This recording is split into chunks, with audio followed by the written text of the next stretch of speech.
Nanti tolong jadikan ini sebagai ukuran benar tidaknya sholat kita sampai zuhur itu. Jangan-jangan tiap hari antum sholat, tapi menurut Al-Quran ada yang belum tepat dalam sholatnya. Dua, orang yang sholatnya benar, dijamin langsung oleh Al-Quran akan dijadikan orang yang baik dalam kehidupan. Singkatnya, orang sholat pasti jadi orang baik, sifat dan sikapnya baik. Dalilnya di Quran surah ke-29 Al-Ankabut ayat 45. Perhatikan kalimatnya, kita hafal insyaallah. Innas salata tanha 'anil fahsya'i wal munkar. Sekarang perhatikan cara menerjemahkan dengan baik. Innas salat, sungguh salat yang dikerjakan dengan benar itu. Teman-teman perhatikan ya, di sini ada alif lamnya. Beda antara kalimat menggunakan alif lam ma'rifah dengan yang tidak menggunakan alif lam nakirah. Kalau tidak pakai alif lam itu umum bentuknya, bebas, tidak ada aturan spesifik. Jadi kalau kalimat Qur'annya inna sholah, maka anda bebas menunaikannya. Mau buru-buru silahkan, mau tidak khusyuk itu pilihan. Tapi kalau kalimatnya menggunakan alif lam inna sholah, maka itu ma'rifah khusus, ada aturannya, ada ketentuannya, nggak bisa sembarangan, nggak bisa. Seperti artikel the dalam bahasa Arab, dalam bahasa Inggris, maaf, car, banyak itu mobil, the car yang itu, bukan yang lain.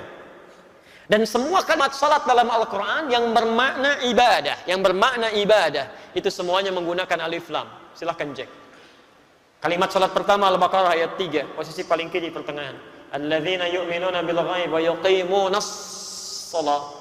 Al-Baqarah 43, wa aqimus shalah. 45, wasta'inu bis sabri was shalah. Selalu ada alif lamnya. Artinya cuman kalimat alif lam ini saja maknanya dalam sekali. Tunaikan salat sesuai aturan. Ada ketentuannya.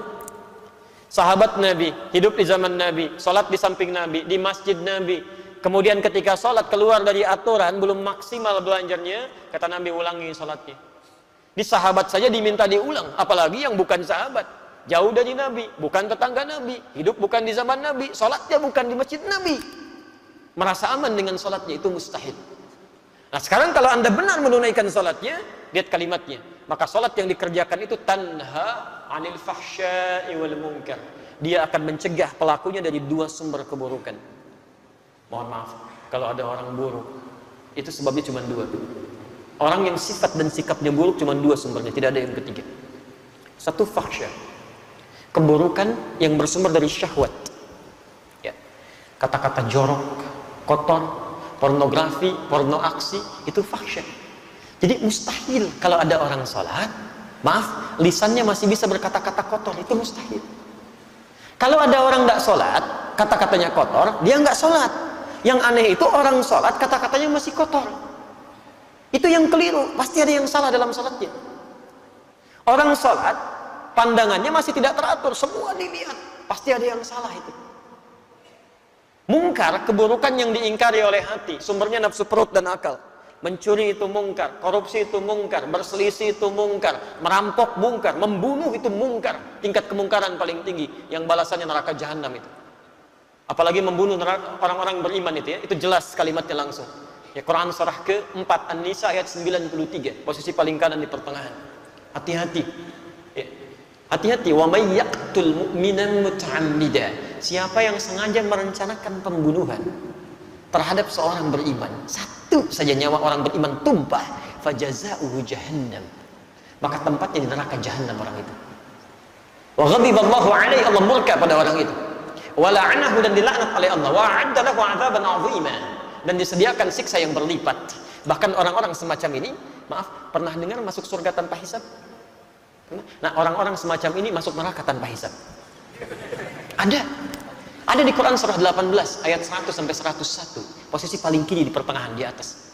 Hati-hati. Wa aradna jahannama yaumal qiyamah, wa aradna jahannama yauma idzin lil kafirina arda. Pada hari kiamat nanti kami akan tampilkan neraka jahanam sejelas-jelasnya pada orang ingkar, sejelas-jelasnya.